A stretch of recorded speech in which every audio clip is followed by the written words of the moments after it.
Coming to you straight from the Rio Grande and beyond.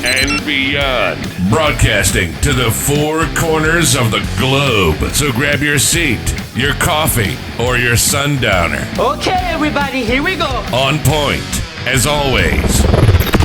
This is Gloves Off. Gloves Off.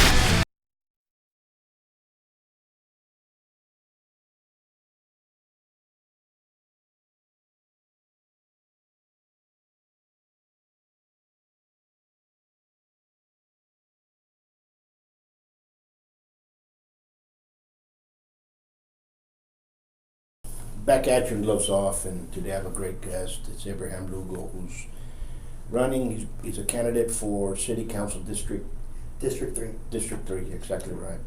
And how are you doing? You doing good? Doing good, Paul. Thank you for having me. No, and thank you for coming, and also thank you for standing up and putting your name on that dotted line, especially in these days. No, definitely, it's not an easy task, but definitely. At the end of the day, I see what you see. I think there's no doubt about it. I see what everyone else sees as well, and it just compels you to step up, and that's what drives me. It's hard to see because right now we're here in front of the community. A lot of people follow us and call us and tell us, we got this problem. This is going on over here. They did this to this basketball court, and we don't like it. They're trying to do this to this street. I'm not a complaint district. You know what I'm saying? But if somebody has a story, come up here. But you know what I'm getting a lot of stories on? If certain people win, we're moving our business to San Antonio. If certain people win the elections, we're taking our business to McAllen. Right. If people are doing this, we're gonna go and move. It goes, we're tired of it. And that, to me, you start hearing it by one person, it's okay, you might be just feeling bad or whatnot. But when you start hearing it from a dozen people that don't know each other, another group that has nothing to do with everybody else, and they're telling you the same thing, there's something wrong. And Laredo right now, I hate to say this, it's in a very bad position. Was it led to on purpose, or was it led to on mistakes, or was it led to by fear? Anybody can make up their mind. They can take whatever they want. They can speculate whatever they want. But right now, the leadership has been very, very bad. And either we maintain it with new people like you and start clearing it up for us to start moving forward, or if you get certain people that I'm looking at elected, it's the end of it. I mean, seriously, their way of thinking, you're like, what are you talking about? Are we in the now, or where are you at? What do you feel? I think you're very right on a lot of those points. It comes back to the perception, and I think right now Laredo does have a perception of having a lot of shortcomings. I think a lot of businesses are also, hurting right now, not just because of the pandemic, but just in general because of the direction that the city is going. I do feel that the talks are happening and they're becoming more frequent, and we need to really focus and rebrand Laredo, and that's one of the things that I really want to do. I want to rebrand it. Because you mentioned before, it starts with the businesses, the investors, and then soon after, the families will follow. And that's one of my biggest concerns. I was born and raised here in Laredo, and I was fortunate enough to travel a little bit around the world,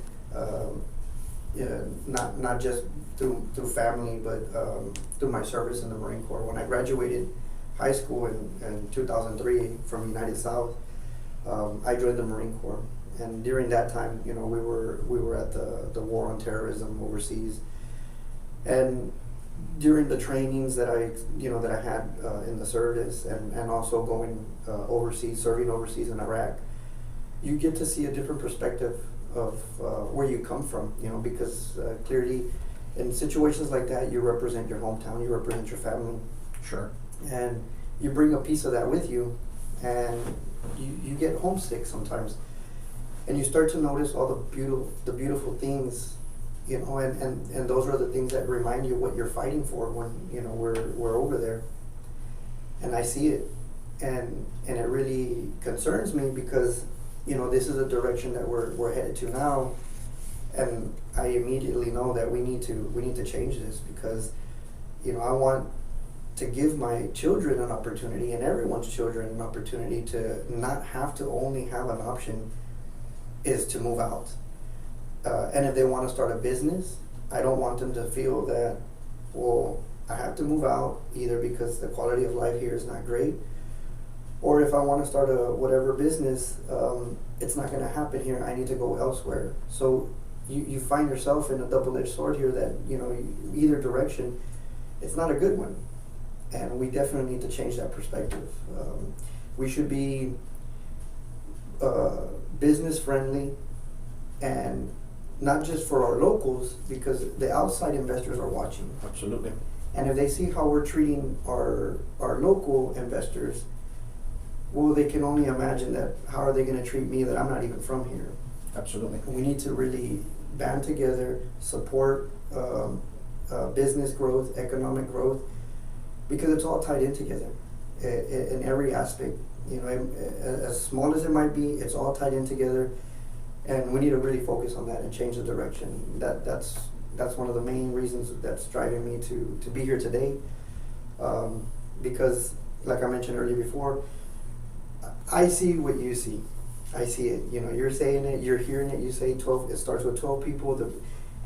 Believe me, everyone out there who, if you're listening to this right now, if you're watching this, I see what you see, and believe me, the best interest of all Laredo, of all my people, I have it at heart. Yeah. 100%. You know, you mentioned a lot of great points, and you served, and thank you for serving our country. You know, I did not have the pleasure of serving my country. That's I was between wars. Okay, I was going to actually drop out of school and go join the service, and the professor says, "You're about to graduate in 3 more months, then you can go." By that time, the Gulf War was already over. That's just the way it is. But I understand the patriotism that we have. I understand that there's a difference between patriotism and nationalism. Nationalism is a hate for other countries except your own. That's a discriminatory element. Patriotism is not a discriminatory element. So that's a love of one country and a respect for others. And people in certain groups here in Laredo think patriotism is a terroristic action, and it's not. And we cannot have these crybabies, I'm going to call them crybabies, what they are, pout and yell and shout and go out there and how can it dox people and their businesses and their homes because they think of a different ideology. We all are different here in the way we think, and we all love Laredo. And you cannot have that aggressive motion that if you say, you know, I'm not for this because it hurts your feelings, you want to go to City Hall and all of a sudden name everybody that's a Republican or a conservative a terrorist group. You can't do that. Understand what I'm saying? When you're out there being very violent with other people.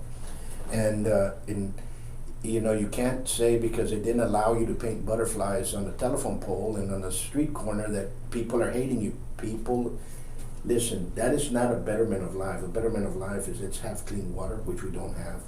We don't know if our water's going to go up or down or break down next week. We have no idea.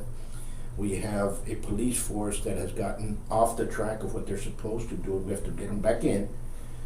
And we have all these things, elements that are going on that we really have to take care of it before it's I mean, that it's broken, it's a broken system, but we better start fixing it now or forget about it. What you said about going out there and protecting freedoms and security, you work in security even now, you know, and you've seen the lack of security and what we need of security here in Laredo, what's going on with what's coming across the border, you know, the dangers that we face. And what can you tell us about that, if you could, because a lot of people don't realize that is happening. Right. and you know, going back to all that you covered there, it really starts with compromise. Sure. And I think that's what's the missing link here. I think some of these people decide to put their name in the hat to run with an agenda. Sure. Versus a bigger picture, you know, and we all know elections have consequences. I believe right now we're feeling several consequences of past elections. Sure. And one of the key elements that was the key factor here was the compromise. People, you need to pay attention. Who's putting their name on the ballot, and are they willing to compromise? And who's behind those names in the ballot? That's the important Right. thing. You can have somebody's name in the ballot, but who are the ones that are supporting them? Remember, tell me who your crew is, tell me who you hang around with, and I want to tell you who you are. And that's just the way it is. Exactly. And people do not understand that. And people need to start paying attention to that. They do, because you know they're going to come and they're going to paint, you know, this type of image for you, that this is what they want to bring, this is what they want to do for you. But all in all, how can you paint a picture for me, or how can you tell me that you see the bigger picture when you're coming up with agendas? And that's not we can't be doing that. There's several key factors, like you mentioned. Also, is the water situation, the uncertainty, the instability needs to end. It really needs to end now. And the root element is compromise. You need to see the bigger picture. And a lot of these people, they don't see the picture. They see what they want, and then they turn it into, you're either with me or you're against me. It's us against them. And the only people that suffer are us. Absolutely. The regular day-to-day citizens. The regular folks, you know, because they're the ones that they impede on everything that's going on. And what I don't like is the aggressiveness that happens. You see, a lot of people might say, oh, they're not aggressive. They're very aggressive. They're passive-aggressive. And when you have it's this mean girl spirit that you have when you're a kid. They demonize you. Absolutely. You know, if you're not, aligning to their views, then they find a way to put you in a box and demonize you and try to make it seem that you're the bad guy. Absolutely.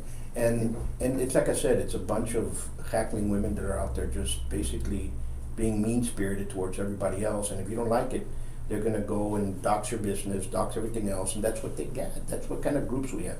We have a watchdog group that became a attack group that attacks everybody if you don't like what they say, but yet they throw people inside the races.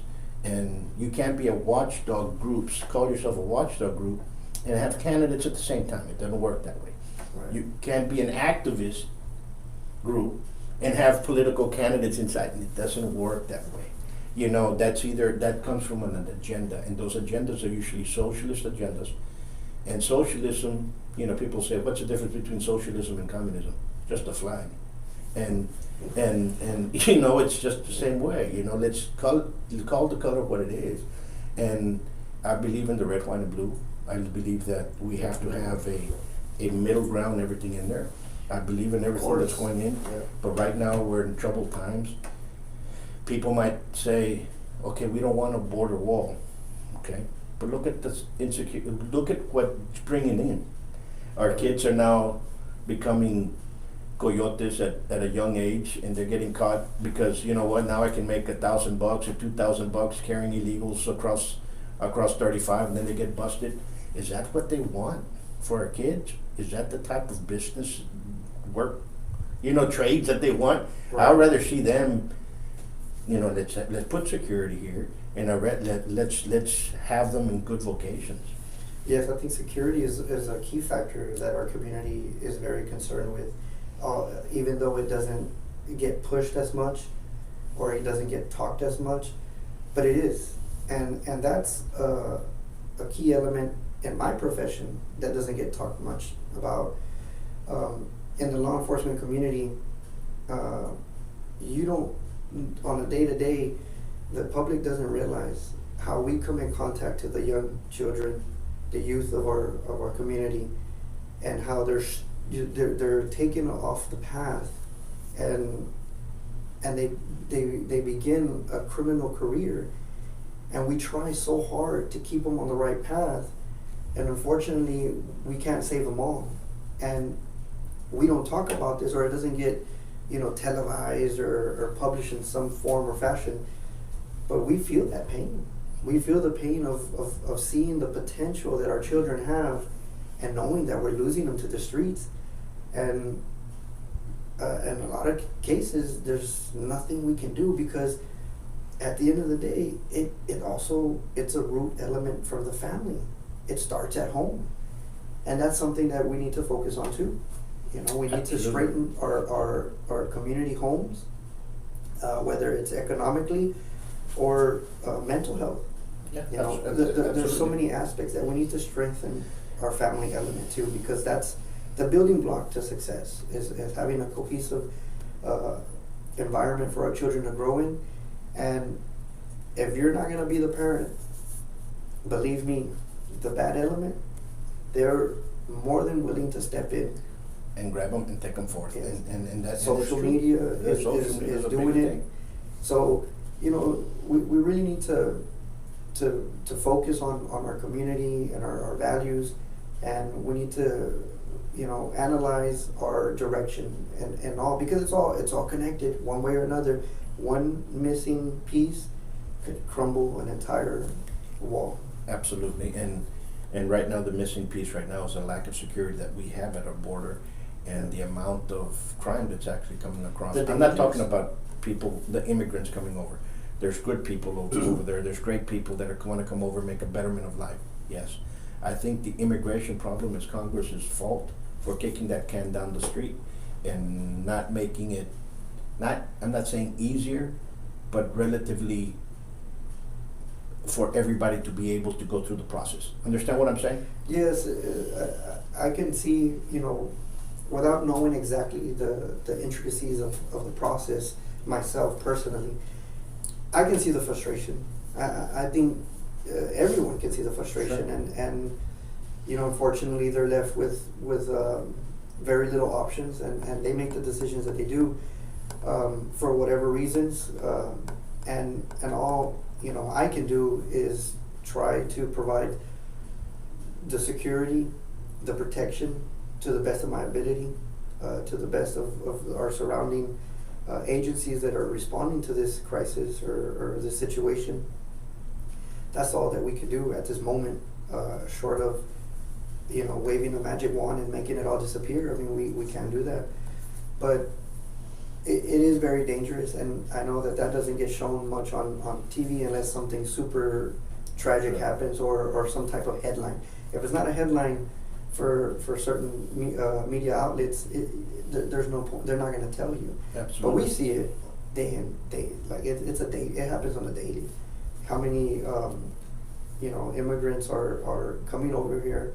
Dangerous treks that they go. And they're exposed to so many dangerous elements, not through the human smuggling, human trafficking. It's a very bad situation, and again, when you're trying to prevent that, it sometimes gets mislabeled as that you're anti-immigrant or you're anti, absolutely, whatever you want to call it. Absolutely. But that's not the case. That's not the case. I see the children that are placed in these situations, and to me, I just, what can I do? Absolutely. You see, a lot of people are misconstruing the words and taking a word and switching it because they have an agenda. They have their own vision of what they want, and if people don't like it, well, then all of a sudden they're the enemies of whatever they're trying to do. And unfortunately, it doesn't work that way. The sun comes up. It doesn't come up just for them. It comes up for everybody. Right. And we have to work that. We work in the safety is. I don't want kids going into the drug trade. I don't want our kids going into the human trafficking trade. I don't want our kids to be placed in the sex trade. I don't want none of that stuff. But we have to stop it. How do we stop it? Listen, if you live in a house, I bet you anything you have a fence around your house. Yes. Why? Yeah. Even though my neighbors are there, I don't want my neighbors coming over half of the people in Laredo live with burglar bars in their windows. Right. Why do they live with burglar? Because they want people to come inside. So why can't we have a safe net to come over? If it's going to alleviate the human sex trade and the human trafficking and that, and it's worth it. Right. But they people take it as they want. And besides the wall, there's other things that are going wrong in Laredo that we better start right, because and paying attention. Yeah, we need to pay attention because we see it all happening in front of us, and it's not just today. Like it's been the course of several years, and there's been, if you look at the history of Laredo, we've had several missed opportunities to really jumpstart Laredo into a better direction. A lot of people, like this was before my time, but I've heard of the opportunity that we once had to actually have the river walk that San Antonio has. And unfortunately, we, in those days, it was passed up, and we don't have a river walk, but San Antonio has it now. Yeah. And that should have been ours. We had an opportunity to relocate the railroad system. That was on the table years ago, and we missed that opportunity. And we have all these missed opportunities that, believe me, the Valley, And all these bigger San Antonio, they are ready. They're taking it from us. We also had certain groups of apparent activists stop construction that were going to build a mall, businesses, hotels. Right. It was going to tie in the lake to a boat dock. It was going to have swimming in there. That person was going to invest anywhere. I think it was between $90 to $94 million. Wow. It was stopped because of a puddle that was man-made, and a beaver and some frogs were there. And he said, "I'll move it, and I'll connect it to the lake. I'll move it 100 yards." They forced that guy just to put a Ross and everything that's in front of and they're the same group that's sticking the city inside a legal battle, failed legal battle after another. And we can't have that anymore. Listen, if your feelings are hurt, Right. go to a therapist. Yeah. Go to a therapist. If I'm sorry about it, but we have to start building, and we have to start protecting our kids and giving them working better, because that's a better environment. Our kids are leaving us. We don't have no trades here. We have very few trade schools. We have no manufacturing jobs. We have warehouse jobs. Okay, está bueno, okay, and that's it. Right, and you're very right on that. We need to focus on providing better opportunities, better skilled work. And in order to do that, of course, I think we need to rebrand and re-image the general public too. Mm-hmm. Business is not bad. Right. And I think when you get our investors here in Laredo, our big investors, our primary investors, our key stakeholders, I think you hear it all the time, that the majority or a good consensus of the public is that, like, oh, they must be bad because they have money. Well, they're businessmen, businessmen, businesswomen. These are business developers or business trades that have been passed down through generations. This is generational business. This is a family thing. And Absolutely. They're very much part of this community. So we need to understand that, like, we're all connected. If they grow, we grow. Absolutely. If they can bring a different type of trade to Laredo, well, guess what? That's another type of a profession that Absolutely. our kids have available to them. Absolutely. And we really need to think about this like yesterday, because another thing that's happening right now, the pandemic opened up a Pandora's box. Sure. And what I mean by that is stay at home. Several professions were now finally tested because we had to. We were all, we had to stay at home or be social distancing. And so we had work at home situations. Sure. We had practically 2 full years of school at home, year and a half. and that's just on the government side, but on the private sector side, it opened the door for other investors outside or wherever they're at to realize that, hey, you know what, my business model works 100% online. Well, what does that mean? Is that for those that had professions like that, well, now those private companies are thinking, well, where can I get the same employee? Because obviously I don't need them to be at the office. They can be somewhere all around the world for that matter. And so a bunch of, where I'm going with this is a bunch of local workers here in Laredo who once had a steady job are now in jeopardy of losing their jobs to personnel overseas because they don't need to come into work. They can do exactly what they're doing for half the salary, and they're on the verge. This is happening. This is going to be. No, it's happening. Listen, it's happening big time. Exactly, and what does that mean for us? Is that if that is affecting somebody here in Laredo, what else can we do for them if there isn't other job opportunities that we've brought to the table? Let me tell you this, which is on that same. No, every year I buy about between 4 to 8 dozens of shirts, just shirts, period, for the school year, for the classes that we do and everything else. And usually I go with the print shops here, the local print shops, because I like helping local businesses. Right before COVID entered, I had just made an order, and they tell you have to pay this up front. Right. Okay. You do. You pay it up front, or you pay half of it up front. It's going to be ready. Pay half of it up front. All of a sudden, COVID comes in, and everything's closed, and you call them, man, you're not to this. Oh, yeah, no, we'll be ready for you. Well, we start working back open. We started teaching in June, and we limited our classes and everything else. Believe me, it hurt. People don't want online classes. If they're paying, they're not going to want it. They're going to think it, so a lot of things happen.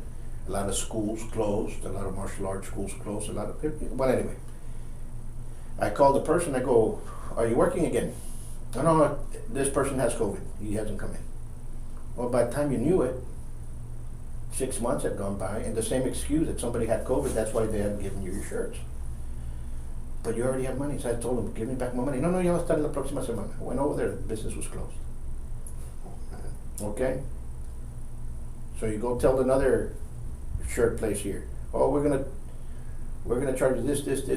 Order another one. I said, I'm not going to, because this happened over here. You give me the shirts, so I'll give you half of it, and give me the shirts, and I'll pay you the other half. Same thing occurred. Wow. So I told myself, you know what? Enough of this buying shirts here local. Now we're doing it online. They ship them. And they ship them to the person. Here's the design, we do the design, and they ship them to the person. Yeah. I've sold more shirts than what you wrap up your money with. I don't have to wrap up my money in merchandise and take, 6 months to sell all those shirts or 8 months to sell all those shirts. You understand what I'm saying? So now I don't have money to wrap up. So we're losing things, what happened with COVID. We're losing small trades and small businesses because of that, People are still going with the excuse, I got COVID, I don't have to work. You have to pay me. And that has to stop, Unfortunately, life goes on. It does, and like you said, we're hurting right now. And right now we don't have room for it to be a one-way track. We need to really come together, see what works.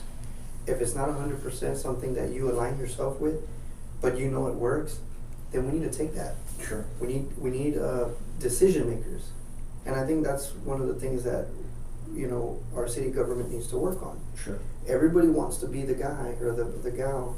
Everybody wants to be the top, and so it's time to be the top. Absolutely. You're absolutely correct. Absolutely correct. Everybody wants to be there. They've never done anything, but all of a sudden they want to run. Unfortunately, that's just the case. And that's the number one rule of leadership. People claim leadership. I know leadership. I was responsible. In the service, I promoted to the rank of sergeant. When I was overseas, I was a corporal, and and when we would do our convoy securities and stuff like that, you know, I was responsible for other Marines, just like other Marines were responsible for me. I know what it's like to have to make a decision or to be responsible to when the time comes that you know you're going to need to make the decision. And unfortunately, sometimes people are put there because it's a popularity contest, and when it's time to make the decision, well, guess what? Your guy wasn't cut out for it. Absolutely. That's what's happened to this administration. You had these groups that came up, like I said, this attack dog group and these activists that came up there, and they demanded, they lost decorum inside, they couldn't control it, and we've had whatever they wanted to do, this administration will give it to them, and it's not that way. I'm sorry. You know what I'm saying? And you know, they became bullies. Right. You know, they bully people around. It's something that I don't like. You know, they have that mafioso type mentality. They think they do, or they try to act like they do. Please, come on, please. You know, let's get back in line. But let me tell you what else I see. I see what you said about the mental health. Right. We have a problem with mental health. And that's one of the key focuses. You know, as a peace officer, you guys have psychological every so often. We have, say that again? You have psychological tests every so often. The initial, right? Yeah. Initially, you go in there, you have a psychological test, right? Correct. I think we should have a psychological test for everybody that becomes a candidate for public office. You have to have one. You have to see if you fit in what the rest of the people work in. I'm sorry to say that, but people might say HIPAA laws and so on and so forth. We need a psychological test of all the people that go inside, and we need to find that quick. And are you a dependent of something? Are you in something like this? People need to know why, because you're putting a lot of lives at risk. Period. Right. If you drive machinery, you cannot be under certain drugs if you drive huge machinery. So they're going to ask you those questions when something happens. Were you here? Right. You know what I'm saying? Only because you smile doesn't mean you're smiling. Why? You know what I'm saying? So unfortunately, we're in a very rough time, and people better start doing the research. They do, and we do. We need to do it. I mean, no one's going to fix this for us but us. Mm-hmm. We, you know, as cliche as it might sound, we really do have the power in the palm of our hands. Mm-hmm. All we have to do is step up. And I know a lot of people have lost faith. You know, they say, why vote? Why? It doesn't matter. Nothing's going to change. It's been the same way. Well, it's definitely going to remain the same way. Yeah, no, I don't think it's going to remain. It's going to get worse. Or it's going to get worse. It'll remain the same and start building if we get good people inside. And because you have five slots right now that we need good people that are inside and have a conscience of working with others and have a balanced sense of mentality that they can go through everything and understand. Some of the people that are going in there, they're not there. You see the meeting, and you have people that are looking at their phones, and before they answer something, they look at their phone, and they're there, and then all of a sudden they're reading off their phone. You know what? I don't want that person there. I want the person that's sending them the message to be the city council member. Understand what I'm saying? We don't need puppets. Exactly. Or we need to pay attention of how they got there in the first place, and or showed up on the doorstep. Because if you look at my track record, the reason why I'm here today is because I recognized a path for our community where it's like, you know what, I don't like this. And it was because of the direction that brought me here, that I wanted to do my best, or I used to say, like, I tried, I showed up. But then when you look at other people who show up, and if you really pay attention why their name is on the ballot, it's that they had an agenda and they only got so far. And then they got an idea, you know what? If I was in council, I can do more, but not more for the people. More for my agenda. They can do more for their agenda. And people need to understand that is going on now. And if you look at some of the candidates throughout the city, a lot of these candidates are connected to those agendas. And right now it's not about let's make Laredo better. It's about let's see whose agenda we put in there, and we make our agenda. We perform our agenda. And right now, it's not we should not have an agenda.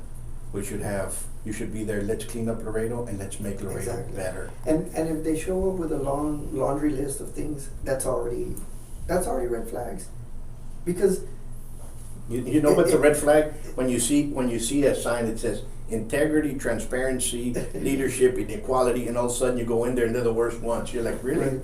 No, it gets you all the time. Well, and I say that, when they come up with a laundry list of things, look, that's unrealistic. And not only that, that's not even in the job description. Look, it's basic necessities.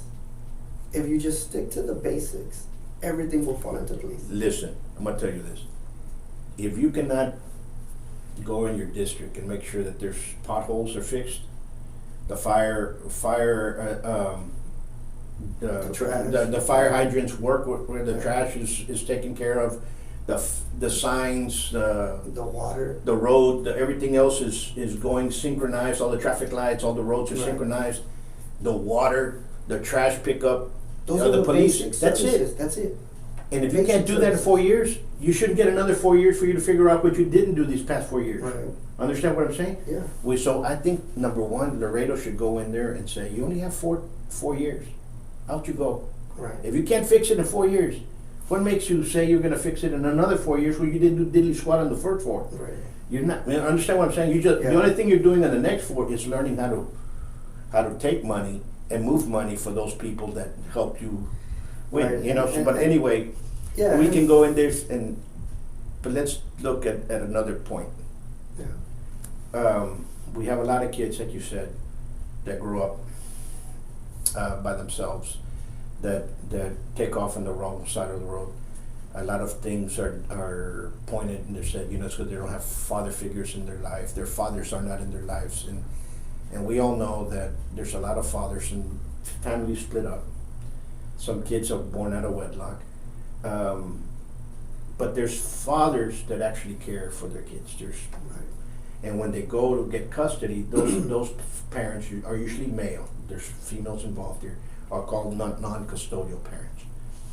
And a lot of times when they have a visitation schedule and they go pick them up, they're not allowed to go in there. Here in Laredo, we have failed for many years with the enforcement of 2503, which is interference with child custody. And you as a law enforcement, and mostly when somebody comes in to explain for the people that just listened, that 2503 incident, if you show up to pick up wherever you're supposed to pick up your child, whether you're male or female, and the other parent doesn't show up, you can call the police and have them issue a 2503 offense report. Okay, not an incident report, an offense report. And what happens with that is that if they're present, actually that penal code, they can get a state jail felony. They should be picked up and removed and taken to jail. But it doesn't happen that way. Usually a police officer comes up and says it's a civil matter, or the district attorney doesn't. I've dealt with it. I know many other parents have dealt with it. We've been dealing with the police here. I'm very proud of what the city did during COVID. They passed a resolution because a lot of police officers, and their main thing was, we're going to arrest a lot of moms. It's not about moms because it happened to dads also, Right. And what happens is that we passed a resolution for them to make the 3-steer project, but add it onto the and entered into the 2503, like added on. So a municipality can vote to have that added to, so when the police officer shows up, he doesn't arrest them because they're not going to arrest them either, so they'll give them a ticket.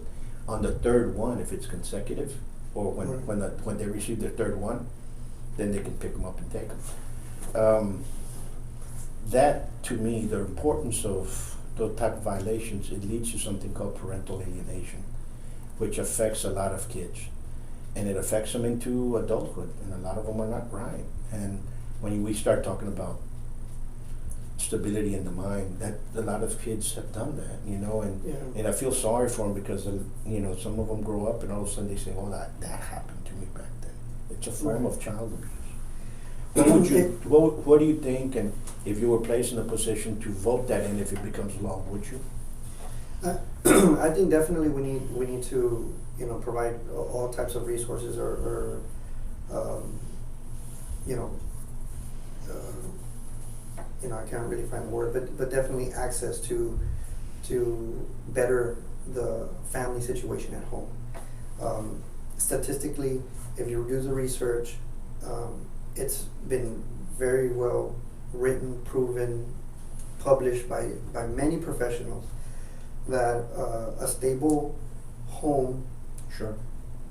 you know, statistically produces success for the children.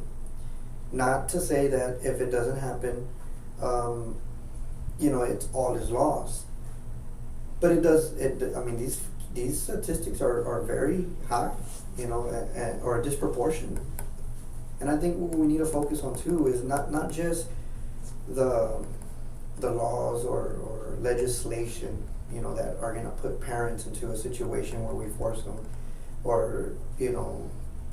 And this is not about putting people in jail. This is about doing what's supposed to be done. Right, because at the end, you know, I know that there's you know, there's laws that we have in place, but as a law enforcement profession or professional, like, we want compliance.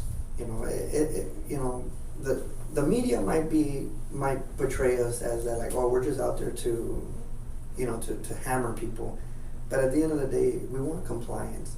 And I've always worked in a method of I always try to put people in the right, you know, give them that opportunity. If I can't put you in the right, then, you know, I have to, you know, take whatever enforcement actions that are within my discretion or legally that I'm required to do. Here in families, you know, the message, it's not just about the legislation. You know, yes, we need to take those, because at the end of the day, we need to hold these parents accountable for their children. But two, I think we also need to focus on providing as much help as we can, so that these parents understand that, like, hey man, if you are waiting for some type of law to plan out how you're going to raise your child, then you're already wrong. You know, like, absolutely. You know, but and the message really needs to go to the parents out there. You need to work together. yeah. You know, because at the end, yes, I get it. It didn't work out. But you still have a child. You guys have to come and work it together. You need to meet in the middle. But sometimes you have attitudes. Attitudes are different. You have narcissistic attitudes. You do, unfortunately. And then all of a sudden they say, you give them a little thing, nothing's going to happen to you, because guess what, you can do it over and over. So, okay, you didn't go this weekend. Next week you go, you don't go, they're not going to do anything to me. So now you're not going to see a period for 3 months or for a year or for 2-3 years. Right. So now you have a kid that's you need to usually, set the boundaries you've so got- they don't know that it doesn't. That's not going to fly. Right, exactly. That's what these are for. You see, that's what happens. A lot of these kids have been taken away from certain parents. They haven't seen them for 5-6 years. Yeah. They grew up, you know, before they said, you know, I had one incident that the kid is now an adult, finds out that his father was alive when they told him he was dead. Yeah. You know, those are, and that happens. We've always seen it with family members or friends, or had a friend and he was by himself, lonely, and oh, you know, his father died. He lives with a mom, or you know, and now it makes you wonder. You know, it's that parental alienation does exist, and then we have to stop. And we have to I stop think it. everybody can relate. I think everybody here in our community knows someone or That's gone through personally has insight and that has gone through that. I think this is a topic that we can all relate to. But This is just to stop it on some of those cases from it becoming. It is an important topic, and I think we definitely need to focus on that, and one way or another, because they're all building blocks. You know, these are our children, and we have to take they're care of gonna them. grow up. And believe me, you have to fight to be inside your child's life. You And do. I've gone through these things, folks. I fought to be in my 3 children's lives. My son came out summa cum laude. Why? Because once behind them, getting involved, sometimes you call them, sometimes they don't let you talk to them until you see them for your visitation. I mean, I've gone through this. I've had one time right before, I'll tell you the true story. It's right before COVID struck, that spring break I was supposed to have them. You're not. So I filed a report. And they said, well, she's going to bring them at 8 o'clock. If it doesn't happen at 8 o'clock, you have to file again. I was already at the house. At 8 o'clock, I called the officer because he was already going out. He goes, okay, call it in. An officer will be over there to report it. And now this, you have to do this, and this. And I did that. The officer got irate because I told him I was already told that you have to do this, make an offense report and everything else. Takes 2 steps back and goes for his gun. At that moment, a lot of things crossed my mind. I picked up the phone to defuse it because I saw him very aggressively go for that, and I called the police. Here it is, and listened to the speaker, and I told him what was happening. Gets in his car and leaves. At quarter to midnight, I get the lieutenant comes over and she comes in, and I said, I'm going to film this. I'm going to video it. This happened with that, and I've recorded everything. Police officer comes back, you're a deadbeat dad, the kids hate you. Yelling, I'm talking to the officer here, and the guy is right here yelling, Orale, tú y yo, one-on-one. I mean, what kind of officer does that, Right. So, I mean, this officer's still running around, and Laredo hasn't done anything about it. I think even he got suspended or anything about it. But I bet you money, give it 2-3 years, this officer, by his attitude, is going to cause something and get somebody killed, and it could have been prevented. But it just continues going forward. We have a lot of those things that happen. There's Right. a lot of those cases that the father hits in the right, goes and wants to see the child, and also gets arrested for trespassing. Yeah. You know what I'm saying?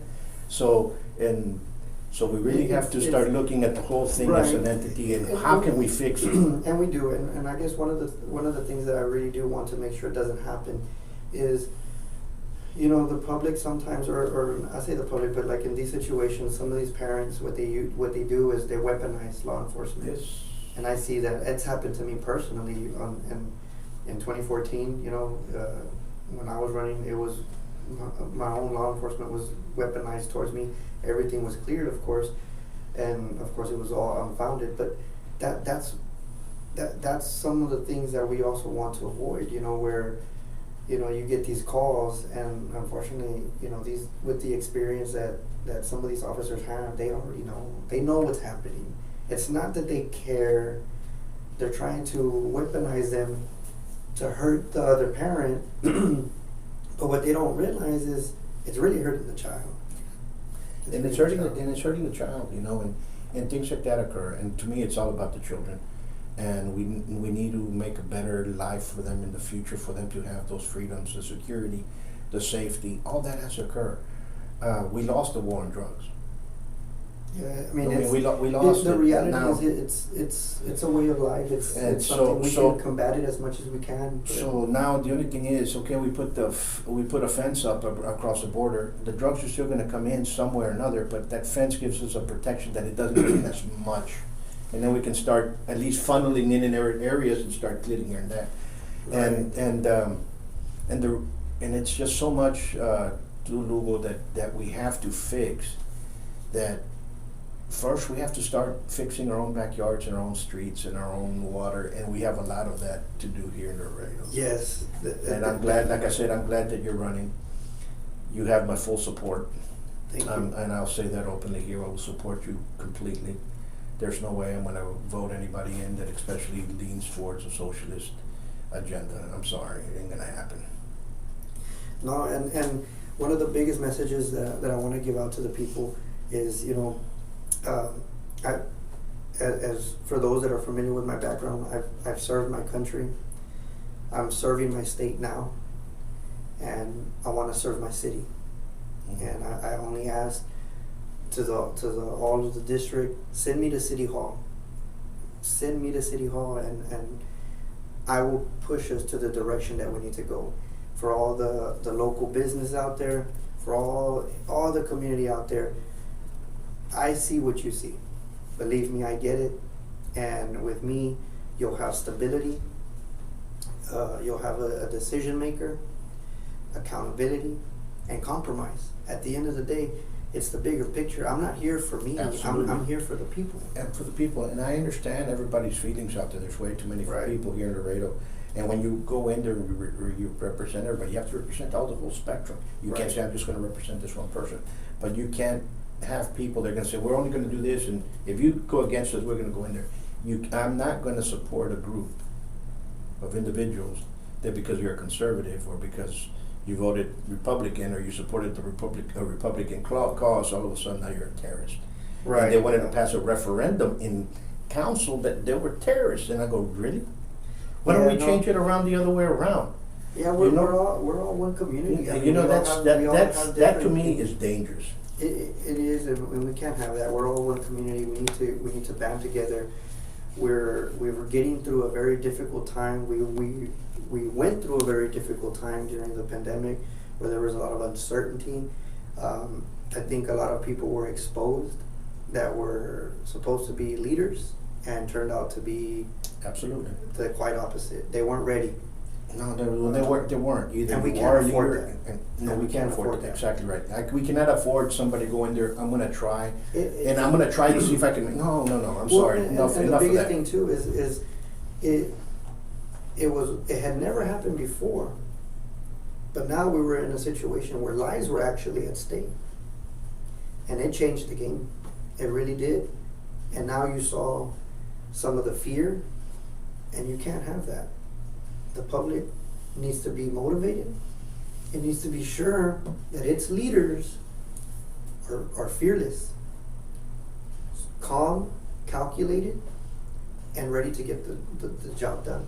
We cannot have leaders that go in there and say, city leaders that go and say, I'd rather see them die of starvation and debt and all this other stuff and F you and inside council, that lack of decorum, the lack of sense, and then going in there and claiming, or sue me, I'm the one that did it, sue me if you don't like it. I mean, who are you? I mean, we should, like, at number one, I think we have to look at the city charter, and I think we have to put some good updates scholars, definitely, we need and we have to put some good scholars in there, people that know the politic spectrum of the whole thing.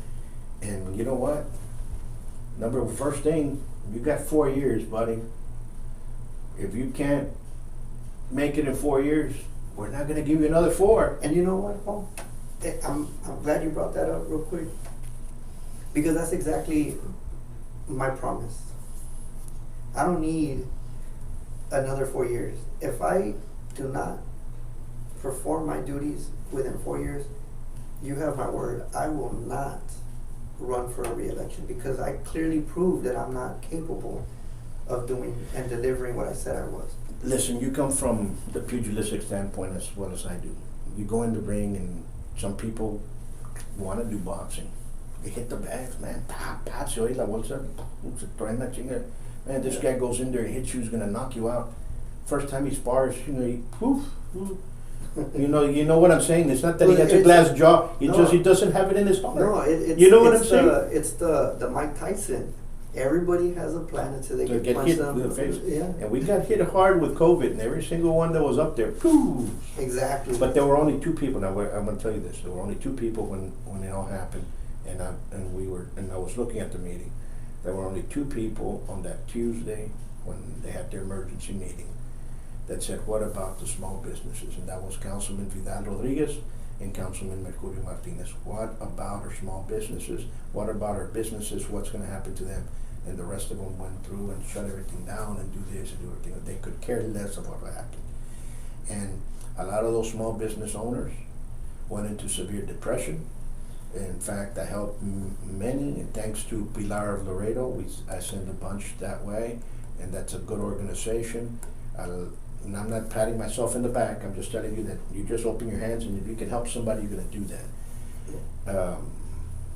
And I'm along those lines too. Look, listen, There's of course we need to be safe in what we do, but my direction is to get the best possible deal and to achieve the best possible outcome. That is it. It's that simple. That is what I'm bringing to the table. That is what my work is going to speak for itself, is to get the best possible deal for Laredo and to get the best possible outcome altogether. I'll tell you this, there's a word that's out there, and that word's called consistency. And you have to be consistent. You have to be consistent with everything that you do. And right now, the consistency record of Laredo is piss poor, and that's why our businesses aren't coming in here. Yeah. They're going everywhere else. So we have to change that. Well, that's where the trust goes down. That's what we have to change. We have to change that consistent. consistency into saying, you know what, we can do it.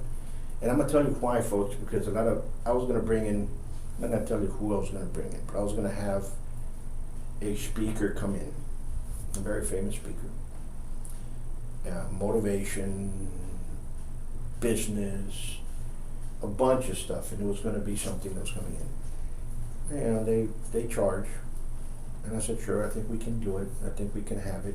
I was already looking at venues, and he goes, before you look at venues, he told me, this is how professional they are. Our team's going to study where you're at. Okay? And if it's convenient for us to go out there, because we want you to make money, and we want to make money. And I was like, okay. Goes, give me 72 hours and we'll come back. 72 hours, 3 days. I said, sure. Is he going to call back? Calls back. And he says, well, I'm going to lay it down straight. I said, okay, shoot. And I was talking to him, it was going to be bringing them in for this year, it was last year. He goes, we check right now where Laredo's at. You all don't have a venue. You have something there that can be used, but it's very hard to get it and rent it out. The bureaucracy to get it, which was the arena. I was like, okay. Is there some other venues that you have? He goes, there's some. There was some reception hall that had it and everything else, and he says, but the occupancy won't cut it for us to break even. I said, okay. Goes, the airlines you have there, they have a problem.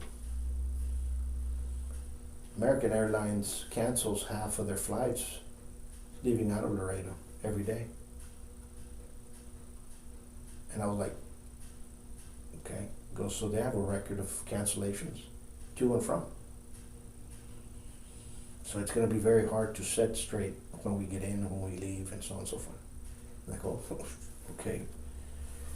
And it goes on, he goes, the hotels, you all don't have room. They're all booked up by the National Guard, and what is going on down there? Yeah. So we decided not to have it.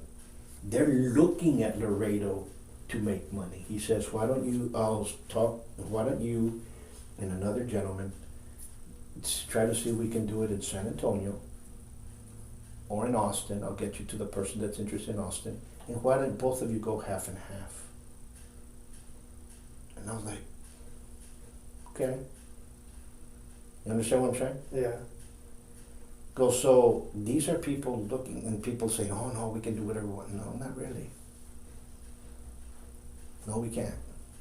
So we've lost that somewhere along the line, but yet we're doing fine.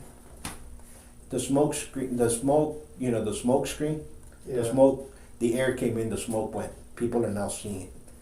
Yes. Now they're seeing the trick behind the magic trick.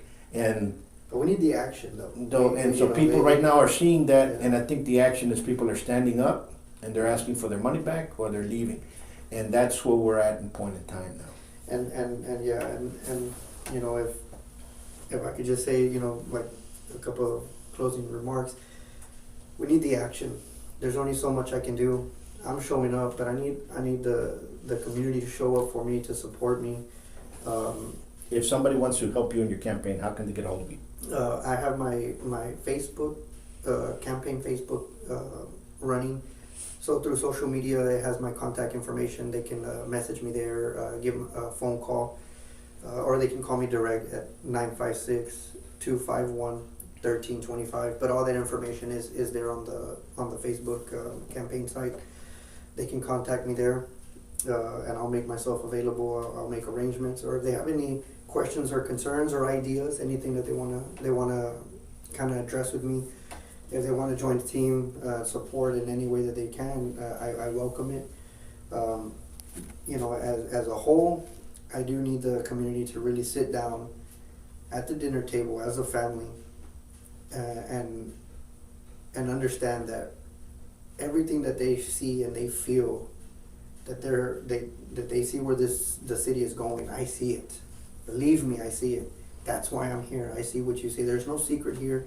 There's no, smoke and mirrors. This is it. Yeah, the smoke already flew out. The air came in and took the smoke. There's no more. The trick's already, everybody knows what the magician trick is. Yeah. The magic trick's already been revealed, and it took somebody to say, look what he's doing over here, and the smoke screened out. No, and that's basically what's going on, and it is. And I grew up with many of them. I grew up with many of you. We were neighbors. We played together as children, and here we are today. We need to make this happen. And absolutely, I ask for their support, for their vote. Let's get informed and let's get on the right path, because that's what I'm here. I'm all in for that. Absolutely, folks. Remember this, this election is going to be very crucial. Go out and vote. Research your candidates. Research who's behind them. What have they done in comparison to what's going on now? Because number one, we're in a very dangerous position here in Laredo. Yeah. And I say dangerous because it's not going to get any better. But at least it can stay where it is, and we can start rebuilding, a chance to rebuild. And some of the people that are going in there, they're not going to give you a chance to rebuild, period. That's just the way it is. Until next time, folks, much peace, stay with peace, and remember to smile.